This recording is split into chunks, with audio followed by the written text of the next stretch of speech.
Je voulais faire un petit peu le point de 3 événements, pour adopter la terminologie de l'autorité de sûreté nucléaire, qui ont eu lieu là récemment dans le sud-est, et expliquer pourquoi on a l'impression qu'on frôle en permanence la catastrophe. On est dans le sud-est entouré par de nombreuses installations, des centrales nucléaires, 2 centres du CEA, etc. Donc, je voudrais déjà revenir sur...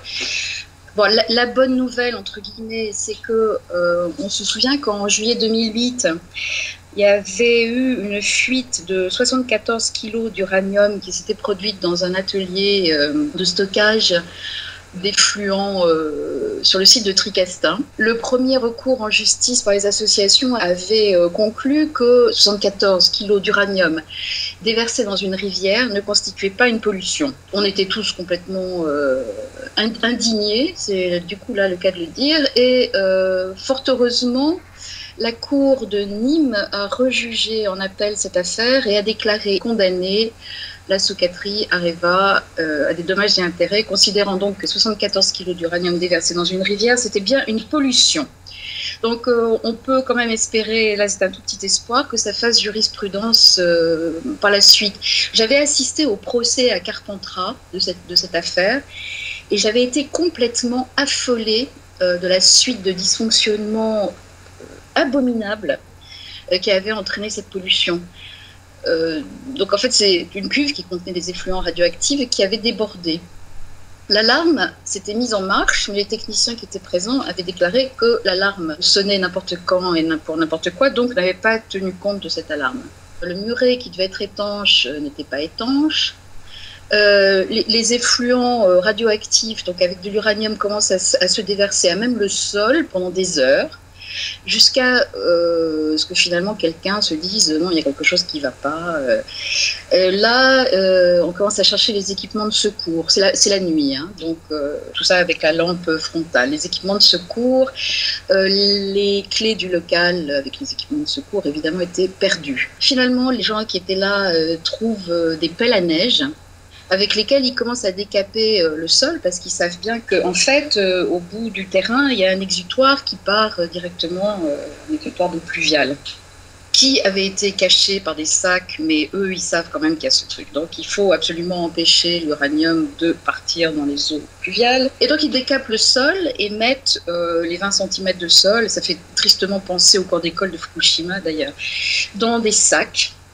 On s'est évidemment dit que c'était pour noyer le poisson, hein, c'est-à-dire que si on arrive à mettre ça et à cacher qu'il y a eu un accident, voilà. Sauf que malencontreusement, cet uranium fuit dans le réseau d'eau pluviale. Donc à peu près 8 ou 10 heures après, ils préviennent l'autorité de sûreté nucléaire, mais évidemment il est trop tard, les dégâts sont faits. Il faut un recours juridique pour que la soi-disant transparence prônée par tous les nucléocrates s'applique un tout petit peu. Autrement, on est dans le flou le plus complet. Le collectif antinucléaire des Bouches-du-Rhône, on a décidé en début d'année de faire un recours contre le ministère de l'Industrie pour faire annuler le décret de démantèlement de l'atelier de plutonium de Cadarache. Alors cet atelier de plutonium, ATPU, fabriquait du MOX, hein, donc un mélange d'oxyde d'uranium et de plutonium, pendant des années. Et puis, quand même, on a découvert que cet atelier n'était pas aux normes parasismiques. Il faut savoir que Cadarache est situé sur la faille de la moyenne Durance, la plus active en France. Finalement, la SN a dit non, c'est quand même pas possible, on ne peut pas laisser ces stocks de plutonium sur une faille active. L'installation n'est pas aux normes. Voilà, on déménage ça à Marcoule, donc dans l'usine Melox, qui est aussi sur une faille sismique. Mais bon. Il y a une enquête publique, le décret d'autorisation, de démantèlement. Et puis le démantèlement commence, et 6 mois après le début du démantèlement, l'exploitant déclare un écart de stock sur quelques boîtes à gants. Le MOX s'est fabriqué dans des boîtes à gants, et il y a à peu près plus de 400 boîtes à gants à démanteler. Que sur une dizaine de boîtes à gants qui ont été démantelées, il y a un écart de stock de 39 kg de plutonium. Alors c'est un écart entre le stock comptable, entrée-sortie dans la machine, et donc le stock physique, qui est physiquement retrouvé au fur et à mesure du démantèlement. Donc, transparence absolue. Areva, qui est l'exploitant, met 6 mois à déclarer ça à l'autorité de sûreté nucléaire. Et puis surtout, nous, on se dit, il y a 39 kilos d'écart de masse sur 10 boîtes à gants, il y en a 400 à démanteler, on fait une règle de 3, ça commence à devenir assez affolant. Alors on se dit, il faut maintenant qu'ils fassent leur comptage. Donc on va demander l'annulation du décret. On refait le processus avec une méthodologie qui correspond à l'existant et pas une méthodologie sur un stock initial faux. On a été débouté en référé et là, le procès sur le fond reprend. Donc, on ose espérer qu'on passera au Conseil d'État avant que le démantèlement soit terminé afin de prouver que leurs méthodes ne sont pas adéquates. Alors, au fur et à mesure, on découvre des choses absolument invraisemblables. Je cite au hasard la GSA. Par exemple, pour le comptage du plutonium, donc ils utilisent des balances, le rapport d'étalonnage fait état d'une incertitude de mesure de plus de 48%. Et cette incertitude n'est pas prise en compte pour l'application des règles d'entreposage. Voilà, donc on est en train de parler de comptage de plutonium, qui est la matière la plus hautement toxique. Une particule de plutonium inhalée, c'est un cancer du poumon. Et là, on est en train de parler d'écart de stock, d'écart d'étalonnage de balance. Les suivis des stocks à Cadarache sont faits sur des tableaux Excel et pas sur un logiciel de comptabilité parce que les gens ne sont pas formés sur le logiciel de comptabilité. On est quand même inquiet par rapport à ça, d'autant que vient de paraître l'évaluation complémentaire de la sûreté au regard de l'accident survenu à la centrale nucléaire de Fukushima. Donc, c'est les fameux stress tests. La TPU a fait l'objet d'un de ces stress tests. Et la conclusion, c'est, à faire frémir, la TPU ne conserverait pas sa stabilité en cas de séisme. Il n'est donc pas possible pour l'exploitant de garantir la tenue au séisme considéré actuellement sur le site de Cadarache.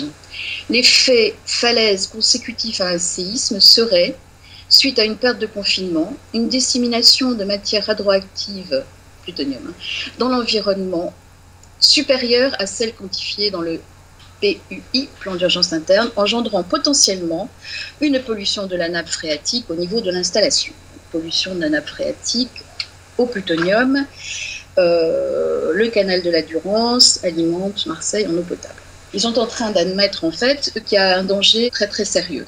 Voilà, donc on continue notre cours en justice parce qu'on veut avoir des réponses, on veut savoir combien il y a de plutonium stocké, quelles sont les méthodes de démantèlement, comment tout ça s'organise, parce que là ils sont en train de faire leur truc entre amis, entre l'ASN, l'IRSN, voilà, et surtout pas de transparence, que le public ne soit pas au courant.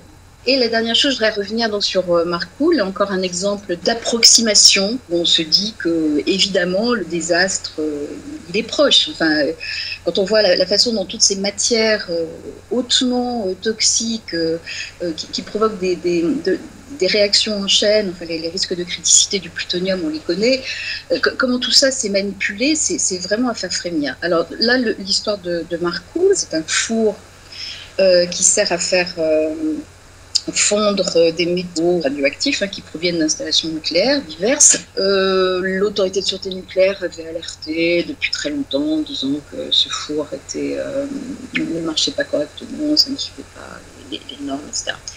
Donc là, le four avait été arrêté, ils le remettent en route, explosion du four.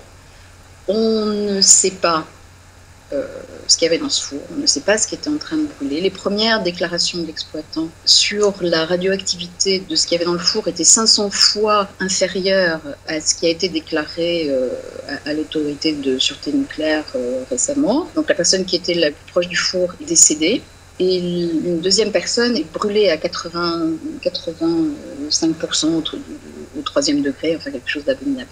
Et il a fallu que ce soit un journal espagnol qui nous apprennent que le cercueil, puisque l'ouvrier décédé était espagnol. Donc le cercueil est en fait blindé, c'est-à-dire que le corps est radioactif. Alors on nous dit pourtant que cet incident, c'est un incident industriel. Oh là là, surtout pas un incident nucléaire. Mais en même temps, l'autorité de sûreté nucléaire classe l'événement, d'après leur échelle internationale INES, au niveau 1. Mais l'échelle INES, c'est une échelle d'accident nucléaire. Donc on est en train de nous expliquer à la fois que c'est pas nucléaire, que c'est industriel, mais que quand même, on classe ça sur l'échelle des accidents nucléaires. L'autorité de sûreté nucléaire interrogée sur Marcoule là, dans diverses réunions déclare maintenant qu'ils ont été réquisitionnés par la justice pour être experts par rapport aux 3 recours en justice sur cette affaire, et que donc ils ne peuvent pas communiquer. C'est encore du circuler, il n'y a rien à voir. Les médias s'emparent de ces affaires pendant 3 jours, et puis les associations derrière font des recours en justice, et puis 3 ans après, on a le résultat, et puis ça n'intéresse plus personne. Et voilà, donc autant pour la transparence, mais surtout, on a vraiment l'impression de frôler la catastrophe, que tout ça, c'est du bricolage. Et voilà, c'est extrêmement inquiétant. Je vais juste peut-être dire que j'étais présente à l'ESAN, donc à la réunion qui a eu lieu fin août pour la convergence énergétique. C'était un camp organisé par les associations qui luttent contre les gaz de schiste, mais a été évoqué très très longuement le problème du nucléaire, et je crois que Frédéric Boutet, qui était présent aussi à l'ESAN, va vous expliquer comment, même à l'intérieur des groupes écologistes, la démocratie, c'est pas gagné. Bien, je te remercie Isabelle, et puis j'espère, et je suis même sûr qu'on aura l'occasion de te réentendre sur cette antenne. Merci à vous. Au revoir.